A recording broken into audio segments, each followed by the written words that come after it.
Common Ground back on, and I'm here with my co-host Sherrie Salas. Sherrie, how's it going? It's going good. I always wave to our audience, so I need to Yeah, I wave. know it's It's kind my of thing. difficult. Yeah, there you go. Difficult situations, but we're managing, right? Yes, we are. We're trying. So a lot of people have been asking us to come on, so we finally came up with a good concept for the show. And since you're the great co-host that I have and doing magnificent things for our community, I have been a little busy. yeah, very busy. In fact, audience has been too busy that we couldn't even get a show off the ground. How This committed is she is true. to this handling of the coronavirus. So let's talk about that. So we're going to have a few shows or maybe segment them together about organizations or people that are working together to help whatever they can do I'm to. excited to do the other interviews and get the word out what everybody's doing. We'll be doing those really soon. It'll be very exciting. We have a lot of good organizations to talk to. But let's talk about your organization that you helped found, the North Texas Mask Makers. Can you tell us like the genesis of it, how it started, what made you come up with it? Give us a Well, little background. first, the name is definitely a mouthful. If I'd known it was going to jump up the way it did, I probably would have considered something smaller. Steve, you Like know me Mask personally. Makers Extraordinaire or something like that. Something tiny because I have to write it in every email that I send. It's insane. Anyway, but so you know me personally and better than our audience does. I have a family member that was recently diagnosed with cancer, literally like in February, right before All all right, of the yep. virus started getting real. So I was already paying closer attention to the virus and the whole mask reality, blah, blah, blah, because both my parents are also very high risk. So I was already doing that. And then I watched another local group, the North Texas COVID group, COVID North Texas. What's that one called? We're Yeah, I think interested. it's North Texas COVID-19. In fact, they're going Yeah, to be on our show. There you I go. Good plug. know. Go ahead. Anyway, so I'd been following them, trying to jump in and help where I could, just doing that. And then I was also paying attention in California that ladies were making masks for the California people because, they had a higher rate earlier on. And so I put this post in their group that said, hey, I have 30 plus years experience of sewing, and I've been reading about the California ladies sewing. I said, is this something that needs to be organized here? And that post went nuts. So a few hours later, I started a group thinking we would have a couple of people local who happen to have what we call closet insulation. That's what seamstress call their fabric hoard. And I thought I'd start the group and we'd turn out a few hundred masks, and here I am. And it's literally, we are like 10 over 2,000 masks have been distributed. 2,000 masks. Wow. So you brought Yep. out your little Singer sewing machine out of the closet or like That's so cute. Singer. No, I have That's where like, my memory goes. So from my mom. no. No, I have an actual dedicated room because I've just been sewing and crafting forever. So does your machine have like automated, like you plug in certain things and it just goes, or is like you actually have to like, maneuver the mask and everything? No, I don't have, first off, I don't have an industrial machine, which would be nice. Those sew very quickly. No, just old school. I do have a nicer style model of a machine, but that's just because I have been sewing for a lot longer. Now, how many No, mask makers do you have? well, we have just under 3,200 members in the group. I wouldn't 3,200 members. Wow. Yeah, but I will say not everybody in there are not, I'm not picking mask up from them locally. What I really like about the group is it's still an outlet for other people everywhere to get, information, to make masks, be responsible, because I networked with other healthcare professionals to get our stuff developed. So anyway, this is really weird for me, Steve Noskin, being a guest. Yeah, you could ask me questions if you Oh, want. and my hair looks funny. Your hair's Oh, great. Come on. You're a guest. Just all right. relax. All right, go So ahead. 3,200 people. So is there a certain percentage that make the mask and a certain percentage that distribute the mask? How do you set up this organization?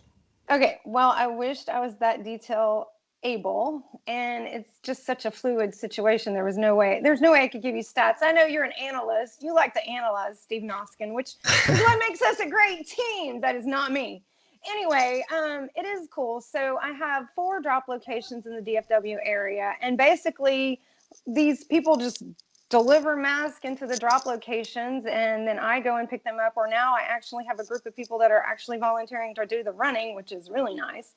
We do not make contact for the most part. It's all door to door, or when I do have to meet with drop zone people or other makers, we distance, sanitize, mask, gloves, because we're really careful of the contamination opportunity because we just don't know what we don't know. Anyway. So the distribution I'm really inquisitive about because so you get these masks and then how do you know who to give them? Are they going to So private if you individuals? Are they going to doctors, nurses? Who do they go to?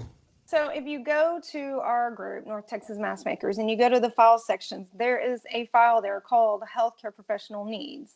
And it starts with that. Everybody requests mask. Everybody needs a mask. And I say, go get on the list, go get on the list. And I don't want to say it's a first come, first serve process at all, because our focus and priority is getting the filtered pocket masks to those actually dealing with COVID. And the reason that is because the COVID virus, when it's in the droplet form or airborne, is more threatening. And so ideally, the average person going to the grocery store or, working the front desk of the hospital, ideally, they're not going to be around patients that are going to be coughing and sneezing that are symptomatic.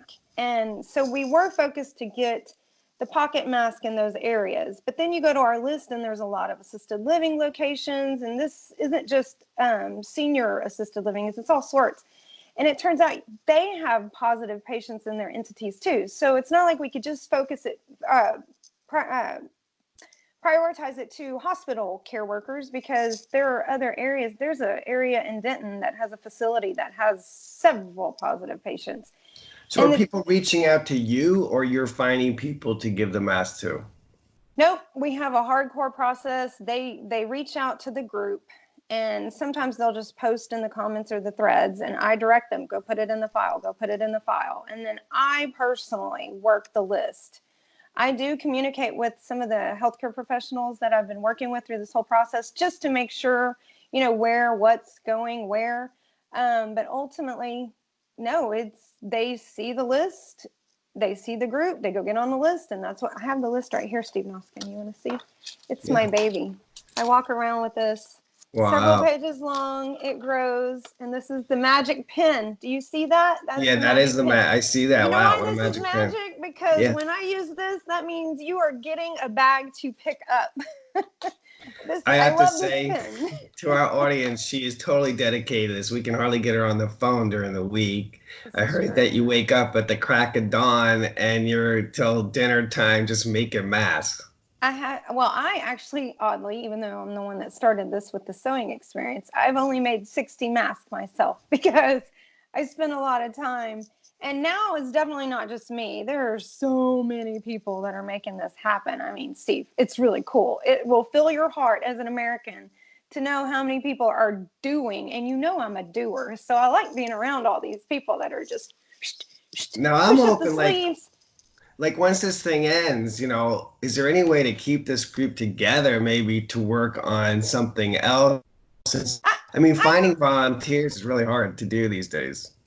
Well, I've been actually noodling on that, and I'm not opposed to it. I'm very protective of the group and the process. I don't want any exploiting. I don't want any marketing. I keep saying I really mean we. We don't want any marketing. We don't want it to be utilized or manipulated. So I don't really know what's going to come of it. I think I'm going to go forward with the same thing that I've kind of been doing, which is my gut and surrounding myself with a lot of really cool people and smart people, and we'll go from there. The thing is I think a lot of what's made part of this successful, I know, is we're tapping into a resource that was already existing. Seamstress, people that sew, crafters that have always sewed, we have what's called a unlimited supply of fabric that we've just had.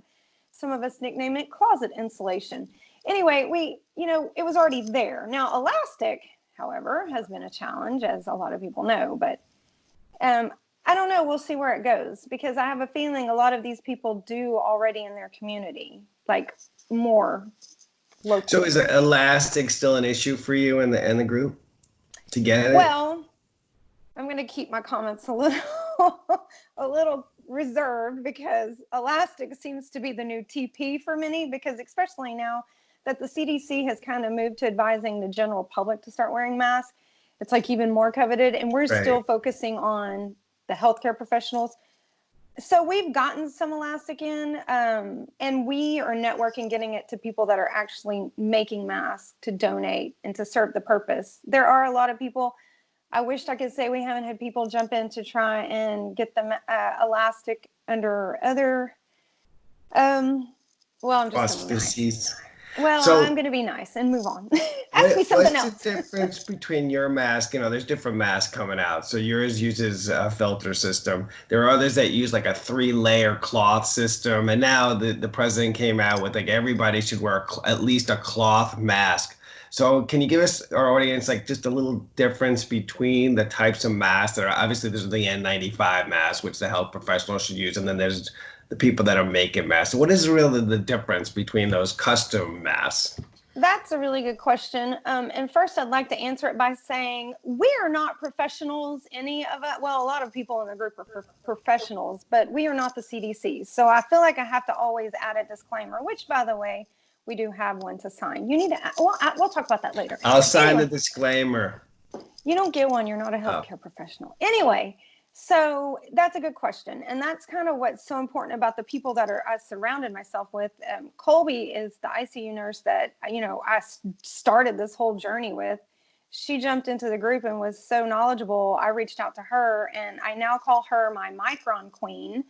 And the reason I say that is because our pocket mask, we're putting HEPA filters in them, HEPA vacuum bags, and these bags filter down to a zero point 0.3 micron. wow. The reason this bag is our mask, our pocket mask is important is because it is a 2-layer system where you put that filter inside. It is meant for the filter to go inside and to fully cover the face. Now, it is not N95, but with a really good fit and that filter in there, it is ideally, keep in mind, ideally, there's the disclaimer again. It is ideally better than the basic cloth mask. Now, the reason the CDC and the president is saying the new cloth mask thing is because we could all use a deterrent when we go out. Although I also like to say this is not an excuse to get back out yet.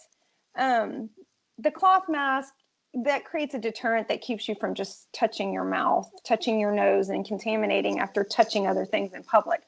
The pocket mask, ideally, the COVID is airborne or droplets, and so it really serves in an area where people are around positive patients or symptomatic patients, because those are the ones that are coughing and are sneezing on, in the area, in the environment. Is Do you that have a good? sample of your mask you could show our audience? I do. I'm sitting at the mask table. This is actually one of mine. I actually sewed this Wow. on. Yeah. Like Oh, the and that's another colors. thing that's different about our mask is the same. I have another friend who's a nurse practitioner, Christy. She also indicated how important this tunnel is for the wire to go over the nose, For the nose, because right? yeah, it creates a more snug fit to the face.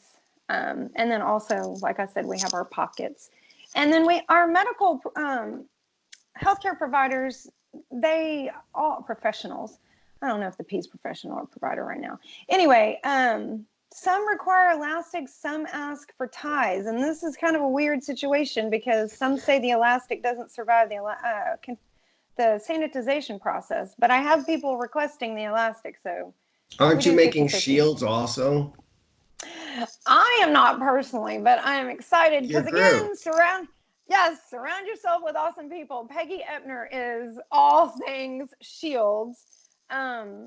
When Colby and I were jumping off with the mask, Colby was very articulate about saying how important the shields were. And I was like, I don't have time to develop this right now. I'm doing this, this, and this. And Peggy jumped in like she wasn't even asked. The next thing you know, she's the one that was on the Channel 4 News with the video. She has a great tutorial, and she's kind of working a separate, she's inside the group, and we get requests via our group, but she's networking with actual healthcare providers because those shields really do not belong outside of a healthcare facility. There is no reason, in my opinion, keep in mind it's my opinion, that we should see folks scooting around at the grocery store in a How about those shield. people that are putting these giant fish bowls over their head and walking around with those? What do you think of that? Is that a good mask? I have no clue. I haven't been out in public, Steve Noskin. I'm just kidding. I saw it. I saw the Chinese are wearing these round like big bowls around their head that were connected to like a PPE uniform. It was kind of I interesting. try, I try, and I don't know, and I Just try a not little to humor. answer. Sorry. No, I get it. I guess it was funny, and I didn't catch it because that's where I am. I have to be defensive and responsible because I get asked so many questions and I get Absolutely. critiqued and criticized, and I'm like, this is what I know. All Take right, it or so leave tell it. our audience if they want to help for the North Texas mask makers, what they need to do. Right now, I'm a little apprehensive because we did have issues where we had a lot of people scooting out to the craft stores to get supplies, and the last thing we want is for people to be going out and shopping. So if you're going to make masks and you need supplies, hook up with Joann's because they have curbside, or at least they do here. They have curbside pickup. Um, and if you have elastic somewhere in your house, figure out a place to donate it right now. Well, how can they uh, help your group? What can we do to help your group? Honestly, I still need actual seamstress that can make the mask. I would say makers, but I consider makers are so much more than just people that have sewing machines. So really support the group. Oh, quite honestly, stop asking people that are donating to give you a mask and you're not even high risk. Ooh, should I have said that? I don't know if I should have said that because I don't know, but I don't you want to be said it critical. already.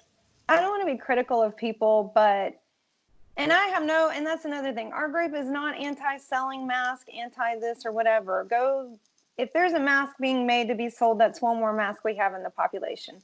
But what I'm protective of is don't hit up one of the North Texas mask makers donors that is handing out stuff. Don't try and hit them up for supplies so you can So, go make audience, their she mask. needs more seamstress. So, if you're a seamstress, want to help out this group, Are you contact mad Sherrie. because I didn't answer the question directly? Sorry. You No. know a rabbit hole.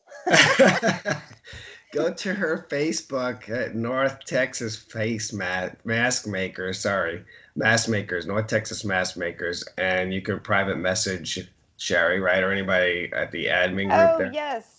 Get in the group, PMS, or email me, Salas, SALAS, common ground. You like that, Steve Noskin? I do like that. And I do want to say that I am really honored to know you, to be that you're Aw. part of the show, and also such a great inspiration for people that want to volunteer and help out in our community. And, all accolades to you and your group Oh, and what it is. you're I was doing. going to say, it is definitely not a you. I am just as honored to work with all of these people. I've been blown away. It's been really cool. But Anyway, you were the genesis. You and another person. Do you want to I give am the who's the crazy person that's trying to steer the bus. right? I mean, you need somebody like that, and you're just truly amazing. And I'm really so honored that you're a co-host of the show and that we could get this message out. And to our audience, this has been Sherrie Salas, my co-host, who's also founder of North Texas Mask Makers, 3,200 masks to date. No, Amazing. about No, 2,000 masks to date and 2,000 3,200 masks to date. members. Sorry, But hey, 3,200 members. Sorry. Steve, let me jump in because I didn't finish my email address. Oh, Salas, SALAS common ground at common ground at att.net. wait, do that Sorry. again. Okay, here's the thing. You want to know why it's a problem? Because we didn't talk about this during the interview. Facebook keeps putting me in Facebook jail, so I have to keep coming up with. Why you? Why you? They're flagging posts that are completely harmless. They're saying I'm breaking community standards. You can go to the North Texas Mask Makers group and look at the post that they said is not. I don't know. I've been told it's their algorithm and there's a glitch. I don't know, but that's why I have to keep the email address in my head because I want to get the right one. Salas, SALAS common ground at att.net. There you go, audience. And Sherrie and I will have other shows coming up over the next week or so, featuring other people that are helping in North Texas or maybe nationally. And again, thank you for coming on the show, Sherrie Salas, my co-host. And we will see you next time on Bye. Common Ground. Take care. Bye.